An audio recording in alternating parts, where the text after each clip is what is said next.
Chapitre numéro 4, du coup, la prévention de la démarque connue d'abord. Donc effectivement, vous avez bien compris que la démarque, qu'elle soit connue ou inconnue, c'est du business en moins, c'est du chiffre en moins, c'est un manque à gagner pour l'entreprise, donc du coup c'est compliqué. Ça peut être une baisse du résultat global, ça peut être des conséquences inhérentes sur l'entreprise en termes de salariés, donc du coup c'est très problématique. Donc l'idée, c'est de prévenir cette démarque, et nous en l'occurrence on va se concentrer là pour l'instant sur la démarque connue. Alors comment d'après vous, j'aimerais vous poser la question, j'aimerais que vous preniez un temps de réflexion sur comment d'après vous on peut prévenir la démarque connue.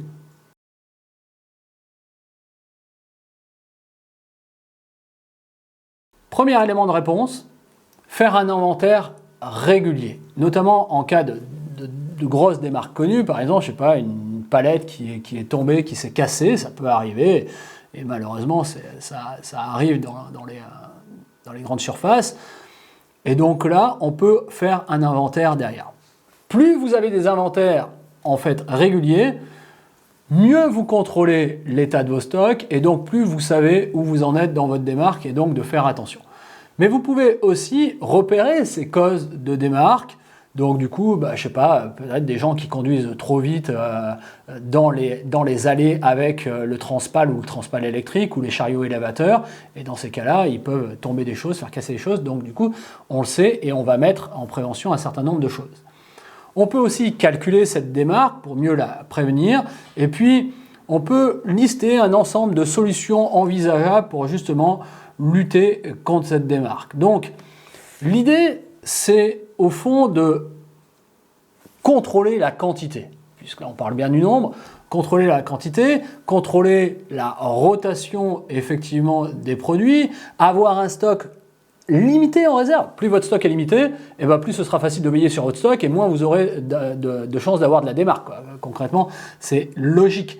Donc du coup, ça, c'est une possibilité, mais aussi vérifier la qualité régulièrement pour éviter justement de la casse ou des choses qui se périssent éventuellement. Et puis, il y en a plein d'autres, surveiller la rotation des produits sur le rayon, définir correctement des PVC, c'est-à-dire la bonne connaissance des marges, en fait, des prix de vente à la consommation, etc. Valoriser les démarches commerciales, etc. Ou faire moins de démarches dans un sens, ça peut aussi prévenir de la démarque connue. Optimiser les promotions, ça revient un peu au même. Bref, vous avez tout un tas de solutions. Je vous laisserai là aussi regarder en bas de la vidéo. Il y a plusieurs solutions qui vont pouvoir prévenir comme ça de la démarque connue. Mais pour moi, de mon œil, où j'ai quand même passé pas mal d'années dans la grande surface, je dirais qu'il est important de porter à l'attention des gens qui travaillent dans la grande surface ce phénomène de démarque connue, et qu'avec un minimum d'attention, avec un minimum de dire tiens, je fais gaffe à ce qui se passe, et du coup vous améliorez grandement vos taux de démarque à ce moment-là, et du coup vous pouvez vraiment faire chuter ce taux de démarque connu juste avec un minimum d'attention, avec un minimum de vigilance, j'ai envie de dire, de la part des employés, de la part de tout un chacun, et en général on peut se retrouver avec des taux tout à fait corrects.